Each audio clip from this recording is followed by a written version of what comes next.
brand new episode of Virtual Coffee.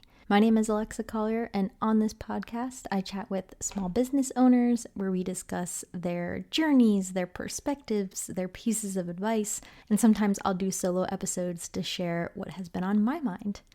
Now, with me today are Maddie and Dan. Maddie is the COO and Dan is the co-founder and CEO of Tuck-ins. They make and sell inside-out s'mores, which is such an incredible idea. I love this idea. So it's basically exactly that, an inside-out s'more on a stick that you can buy and then roast over a fire and enjoy. I love their vision, and they've really been able to scale and grow Tuck-ins in a huge way over the past 5 years, so in a very short amount of time. And their story is really incredible, and they give really great advice in this episode. But before we hear from Maddie and Dan, as always, I'd appreciate if you could rate and review Virtual Coffee on the Apple Podcast app and on Spotify. It just helps others discover the podcast and in turn discover the small businesses that we support and feature. You can also follow us on social media, Instagram, Facebook, TikTok, LinkedIn, all the socials. It's all at Virtual Coffee Podcast. Thank you so much for tuning in. I know you'll enjoy this episode, so let's get into it and hear from Maddie and Dan.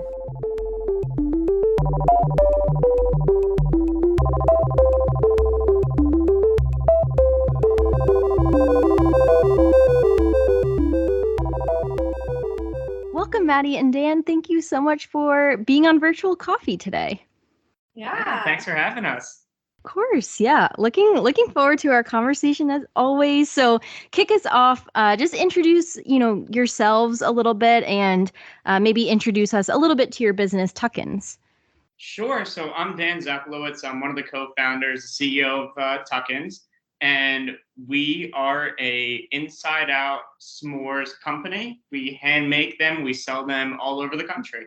Yeah. So it's pretty much a graham cracker that's covered in chocolate inside a marshmallow. So I'm Maddie Vassallo, and I am the COO of Tuck-ins, another partner with Dan. And we've been doing this for about 5 years now. Mm-hmm. Oh, wow. I didn't realize it was 5 years. That's awesome. Yeah. That's incredible. Okay, so you have to back it up for us. How in the world did you come up with this idea? Like, what was day one of the business? Just where did this idea come from? Definitely. So day one is probably more like 10 or 15 years back. Yeah. When Wow. one of our partners was just at a campfire. They were making regular, boring s'mores. And he decided to put a piece of chocolate and graham cracker actually inside the marshmallow, roast it up and taste it. It was like, this is amazing. And then he actually sat on the idea for several years until it came up at I think a New Year's Eve party. And he brought the idea up to his now mother-in-law, Carol, who's our other partner. And so together they kind of formulated the original prototype. And then they brought me on to start the business. And then Maddie joined as our first intern very early on, and then has just grown with the company and become a partner herself. Yeah, that is incredible. And I love this idea for a product. And I love that the story starts with just a personal pain point, right? Like you were saying, just making s'mores. Hey, let's try this out. Wow, what a great idea.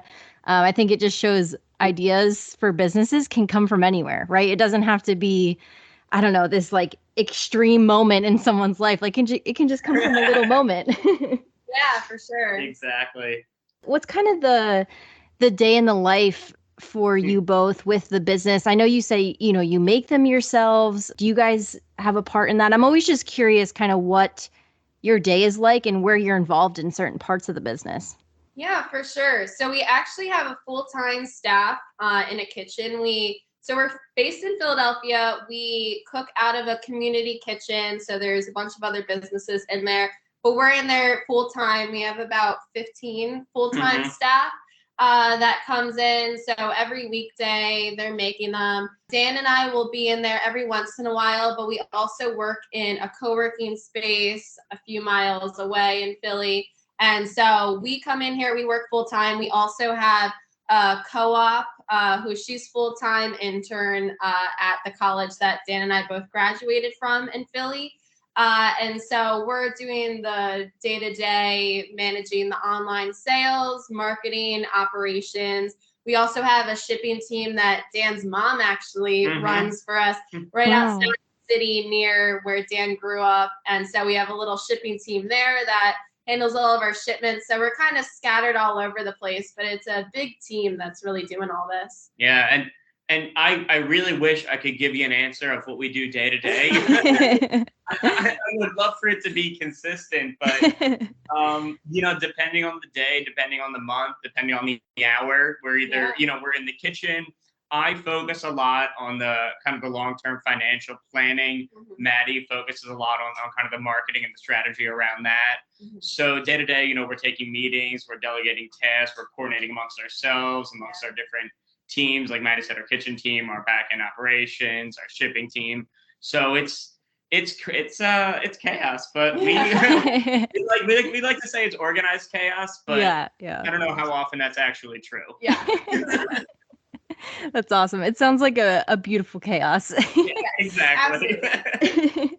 That's incredible. Like the staff you've built up already, and just the growth it sounds like you've had over the past 5 years is truly incredible. And I'm interested in knowing if you both expected yourselves to go into this small business, owning and running your own business world, or did this kind of just come about and you took the chance? And kind of off of that, depending on your answer, any advice for others who might be in that moment of, do I pursue this idea? Do I go to do this, my own business, or do I go perhaps more I don't want to say traditional route, but the route of, okay, I went to college, got this degree, now I need to find a corporate job in that area? Yeah. So I think Dan and I both, through college, were hoping to work for ourselves and work for a startup. That was kind of my goal when going into college. I grew up with my family having a business, and so seeing my parents and my grandparents and stuff all working for it. So that was something that I definitely was hoping for. So I got connected with Tuck-ins when I was a freshman in college. Dan came and spoke to one of my classes because he had just started doing this full time. So mentioned that they wanted help. So I saw that as an opportunity to maybe at least get some experience in a startup. Never expected, when I was a freshman to actually become a partner in the company. So that's just kind of been crazy. But it's, definitely always been a dream of mine to work for myself. Yeah, and I'm in the exact same boat. Both my parents had a business. When I was growing up like a younger kid, my basement was actually a carnival game and prize rental business. So like my home was actually a business. So I always said I wanted to run my own business, and then people would ask the obvious follow-up of, oh, what are you going to do? And, that's kind of my ambition. I had no idea. So then when that original partner, his name's Jerry, who thought of the idea, he's actually a friend of mine from college. So he just presented me with one of the original prototypes of a Tuck-in. I think it was July 4th, like 2017. And I always tell people I got really lucky. It was a good idea because I was working in an investment job at the time. I was unhappy there. I had always known I wanted to, pursue this entrepreneurial career. So I just jumped at the chance, and it turned out to be, a great idea that we've been able to kind of expand from there. I love hearing business owners' reflections on how they got to where they are now. And it sounds like, you both always kind of knew, want to work for myself or own a business, startup, something in that area. And this opportunity just came and you leapt on it. Maddie and I both run consulting businesses too, kind of after we run Tuck-ins for a bit. And I think we both have the same mindset. I don't even talk to Maddie. But I mean, in my opinion, when people ask, what's kind of the first step starting a business, obviously, business plan, whatever, get all of your legal things in order. But at the end of the day, you have to kind of go for it at some point. There's never going to be a perfect time. Yeah. So actually just trying it, and even if trying it is renting a table at a farmer's market and giving it a shot, that's basically how Tuck-ins started. And we're like, hey, this works, let's go. So, I mean, that's definitely my advice. Yeah. It's very true. And I know on this podcast, I sit with, folks like yourselves, and it's easy to talk about, I took the leap of faith and it worked out, right? Because we're here to talk about your successful business, but also recognizing that, folks might take, and maybe you've experienced it, maybe you haven't, but you take that leap of faith and it fails, but that's okay, right? Like, it's just, you got to try it and see what happens and know that likely that next opportunity is going to be just around the corner. Right. Exactly. And that leap of faith, the success afterwards, which I did not fully understand when I started the business, is definitely not linear. You're not going to go from point A to a successful point B. There is going to be so many ups and downs in between, which, being naive kind of in the beginning is probably beneficial. But, that's one of the things that I think people need to understand as well. But that's all part of it.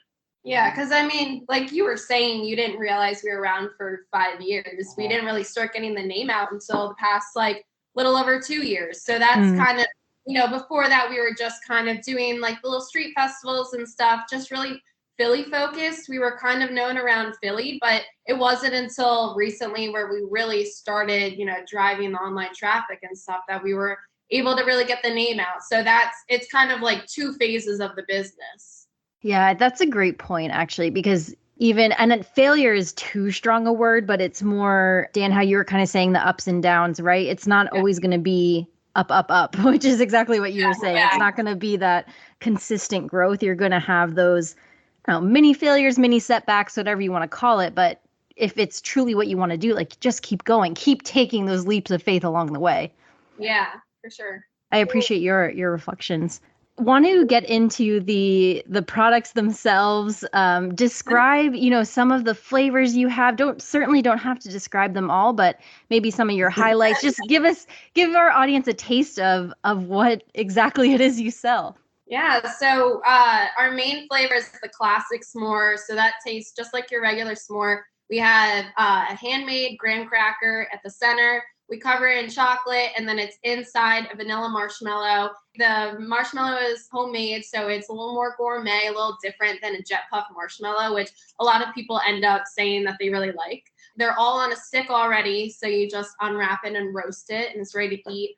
Then we also have the cookies and cream flavor. So that's like a chocolate cookie at the center, and then it's a mix of milk and white chocolate, and then the vanilla marshmallow. We also have a gluten-free and vegan version of the classic. So I'm actually vegan myself, so I normally eat those. And it's a gluten-free graham cracker, vegan chocolate, and then a vegan marshmallow. So people love having that option. Then we also have other flavors that we do every once in a while. So we do peppermint that we normally do at the holidays. So we actually do a big holiday market in Philly during the winter. So we sell the peppermint ones there, and then we bring them back every once in a while. Like we have them on our site right now. We've brought them back around like Christmas and July because it's a very popular flavor. So people like to have those. We also have done peanut butter every once in a while. I mean, in the past, when we started, we were really just kind of seeing what would work. So at one point we had probably 12 different flavors. Yeah. And that just got too crazy from an educating our customers perspective, from an inventory perspective. So these days, we mentioned our products are handmade. We're making between about 4,000 and 5,000 units a week. So kind of limiting it down to that 2 or 3 flavors is just almost a necessity for us. Yeah. But yeah, I mean, our customers are definitely getting to the point where they have their favorites. We're noticing the kids really love the cookies and cream. They get that double chocolate. And then the classic, you can't go wrong. And then our seasonal flavors are always a big hit, especially at our public events. Yeah. They all sound so good. I'm looking at the site again now. And yay for gluten-free. I just started my gluten-free journey, so that is awesome to hear. Excellent. Yeah, they all just sound so good. Again, I just love this idea, and getting a little more tactical or in the details here, but when you ship them out, I guess what's their shelf life? How long can I keep them in my closet? Do I need to put them in the fridge? Like what kind of happens when I receive them?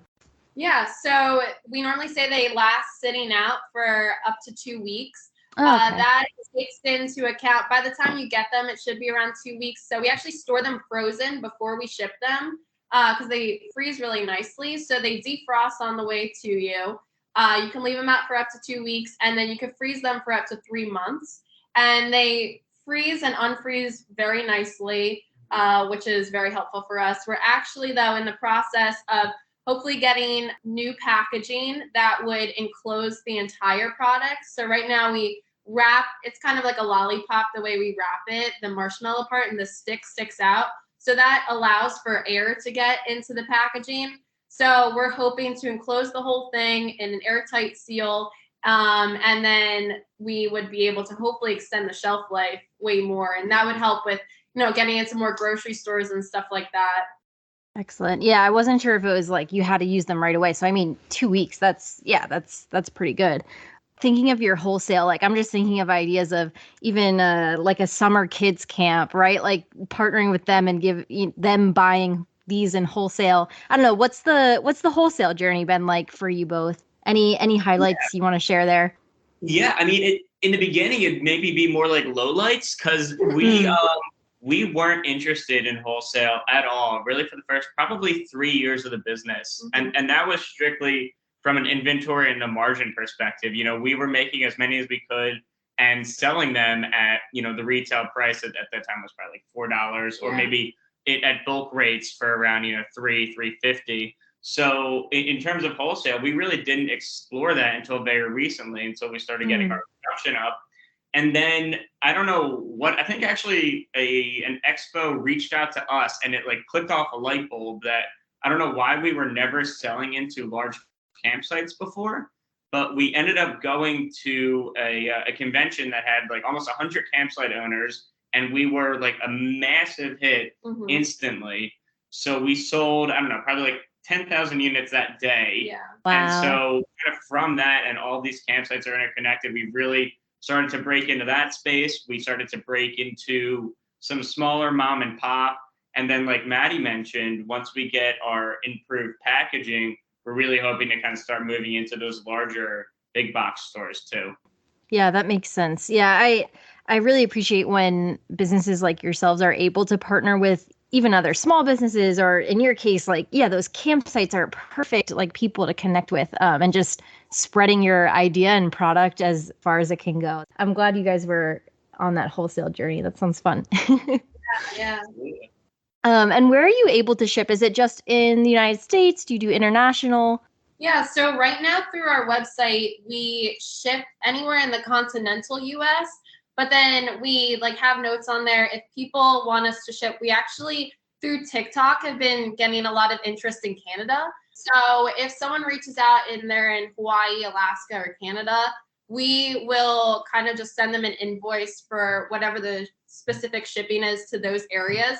We're looking into including those rates on our website, but for right now, it's just easier to go case by case since Canada's so big and there's some people that are so far away. But we have been shipping to places like that. We've also gotten a few interests in like Europe and random places like that. Nice. Yeah, excellent. Perfect. It's good to know for the audience. And yeah, I can imagine, I know like shipping food is difficult internationally, right? Like it is possible, but it's definitely a journey. Yeah. The customs thing is also weird too. We've had some packages that are held by customs. So yeah, we kind of want to look more into that. Yep, that's fair. That makes sense. Wonderful. Well, yeah, thank you for sharing some of those more detailed answers and details there. But want to dive into both of your, we kind of dove into it a little bit earlier, but just advice you have for those wanting to start their business journey. They have an idea, they want to launch it, or maybe they're currently a business owner. Just what are those kind of top pieces of advice that come to your mind when you reflect on your journey so far? From my experience, the very first thing I did, so right after college, I worked in that investment job for, I think, a year and a half. And I had started Tuck-ins during that time. And then Tuck-ins was growing. I was getting unhappy enough of that investment job. I ended up leaving at the end of 2018.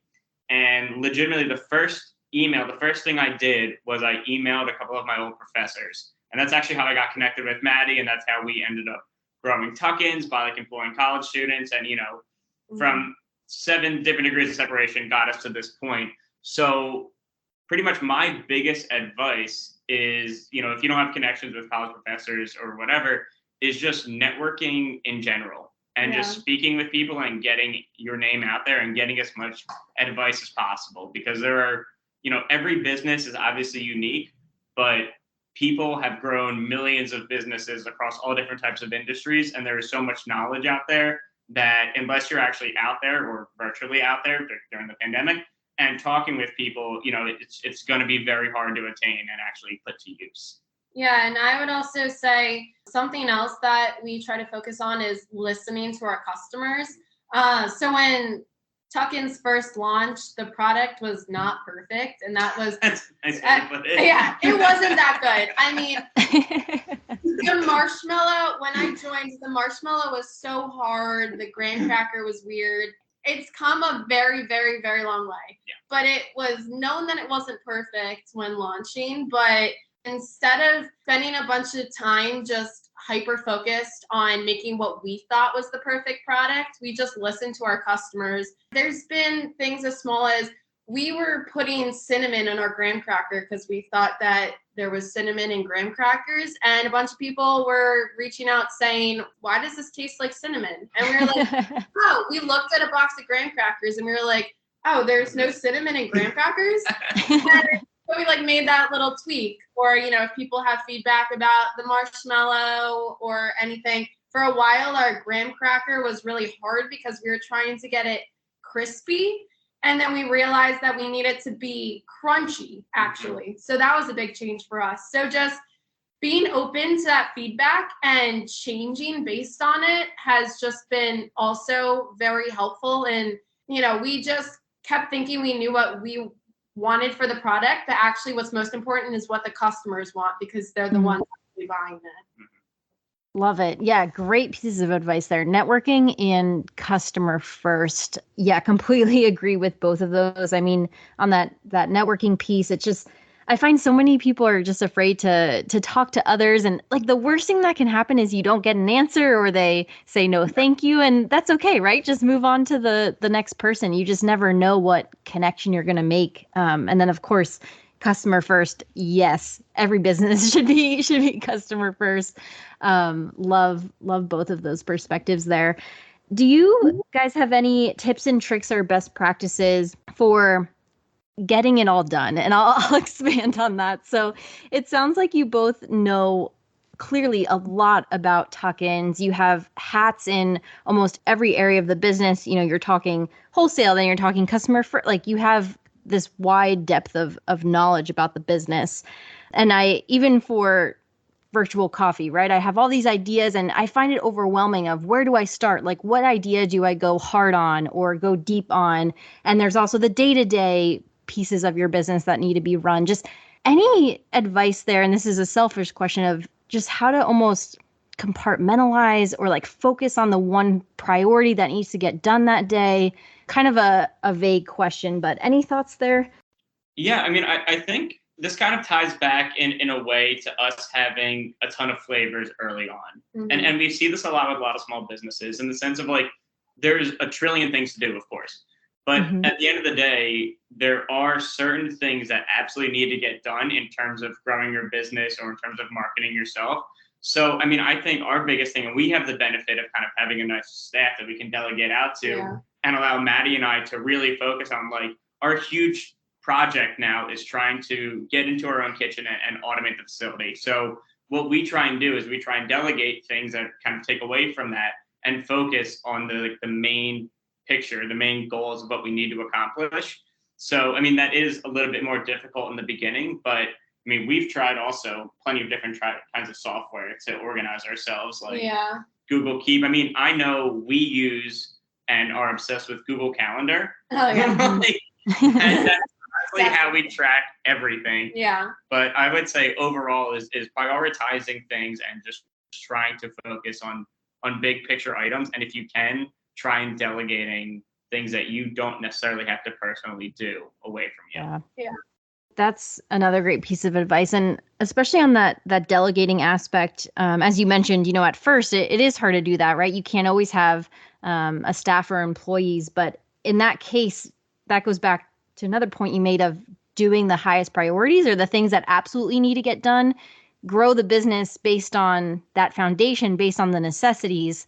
Then once you are at the point of, okay, I can start delegating, then perhaps you can take on those more innovative ideas or let's try this experiment, kind of go from there while others maybe run the day to day.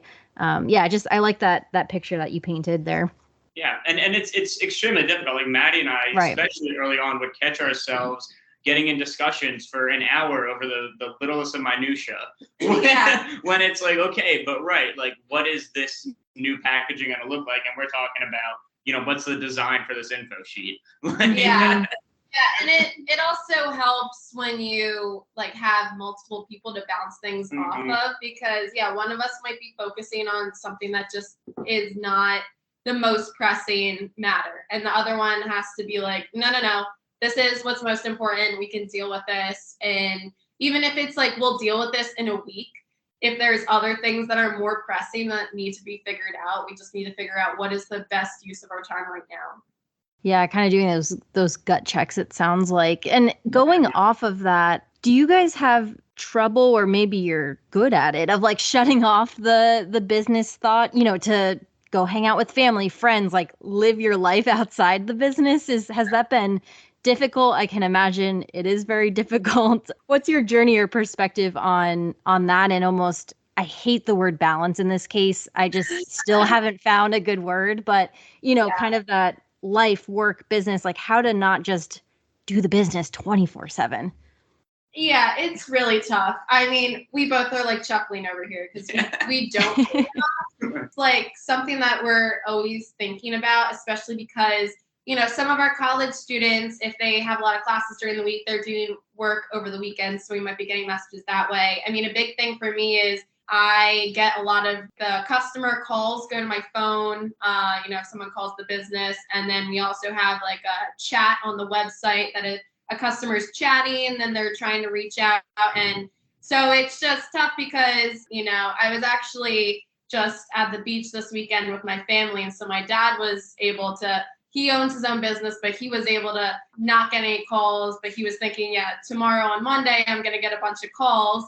It's different in the industry when you're selling to consumers rather than he's selling to other businesses, because, I'm getting customers that are messaging me, about a specific question they want to answer right away. And so I'm trying to like get them their answer right away. So it is pretty difficult to just shut that off, especially because we're talking about delegating, but then I feel bad delegating to like our college students who aren't full time on the weekends to be answering questions from customers right away.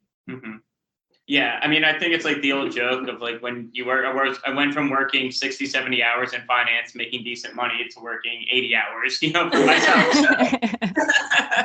But I mean, it's definitely something that we try to focus on. In the beginning, we tried to put on mental health breaks in our calendar. Oh my God. And then we got too busy. We just, we tried to put these mental health breaks every day. We had it in our calendar at like 2:00 or something, because that's when we would normally eat lunch if we ate lunch. Yeah. And we just started ignoring them and then just getting pissed off that they were on our calendars.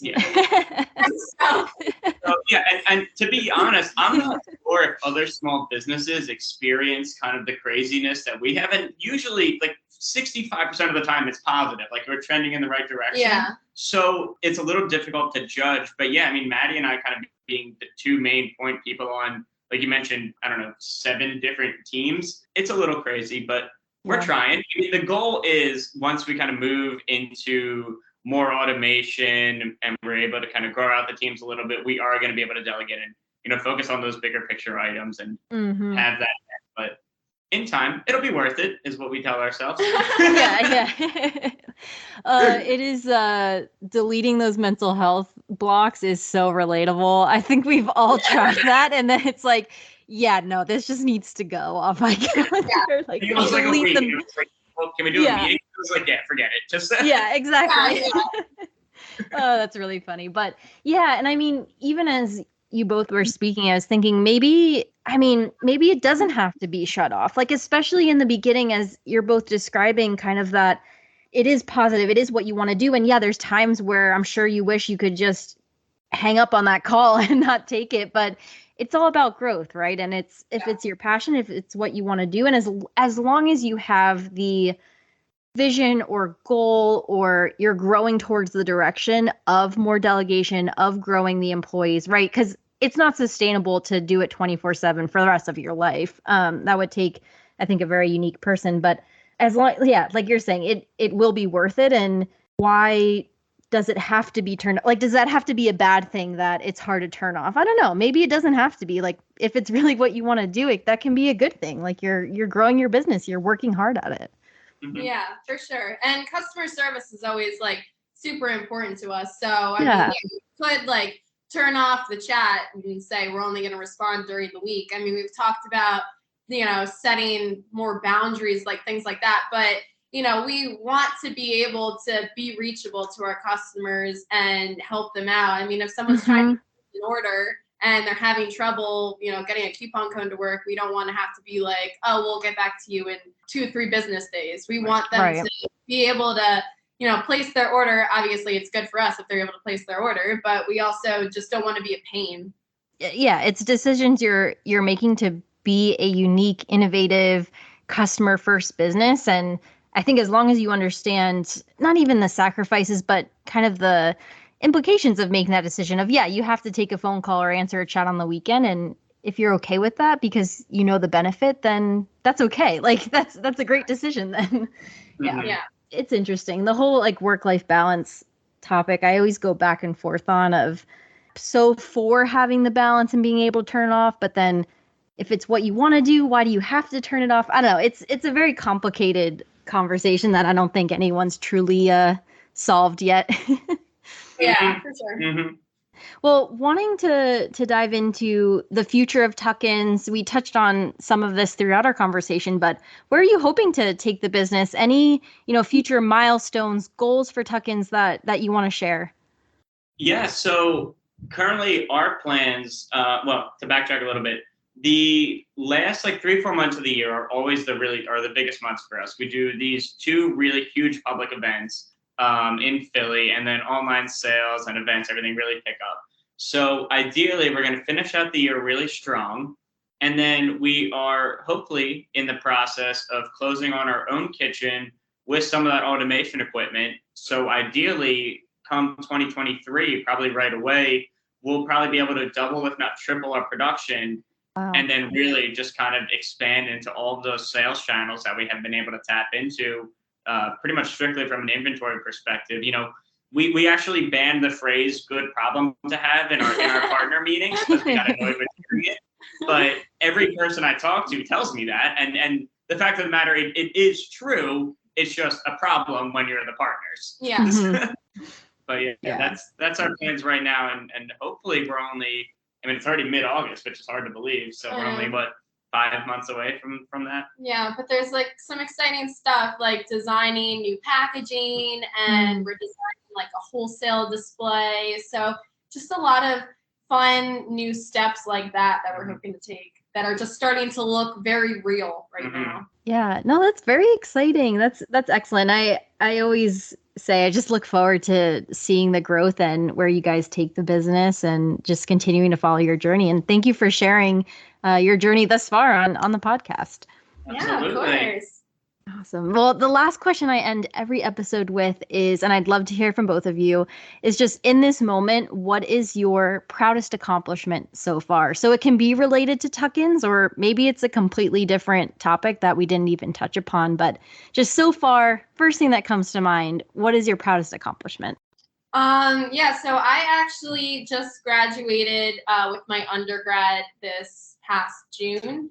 And I'm going right into my MBA for a year at the same school. But my proudest accomplishment is being able to graduate school and work for myself. Because I know Dan had to go into the corporate world for a little bit after school, doing Tuck-ins full time. So I'm glad that I'm able to just go right into working for myself.